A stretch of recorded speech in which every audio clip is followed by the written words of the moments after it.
হ্যাঁ বলছি শোন না, আমার না একটা অঙ্ক কিছুতেই মাথায় ঢুকছে না, একটু বুঝিয়ে দিবি রে। কি অঙ্ক? আর এখন আমার এসব অঙ্ক মনে আছে নাকি? একটু বুঝিয়ে দে। X to the power 0 equals to 1। X to the power 0 equal to 1, মানে x to the power 0 equal to 1। হ্যাঁ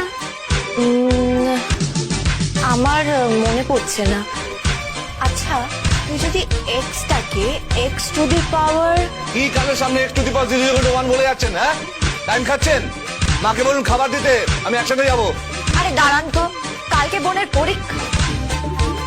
x to the power 0 equal to 1 এটা বলতে পারছি না। কেন বলতে পারছে না? X to the power 0 equal to 1 মানে হলো x to the power n minus n,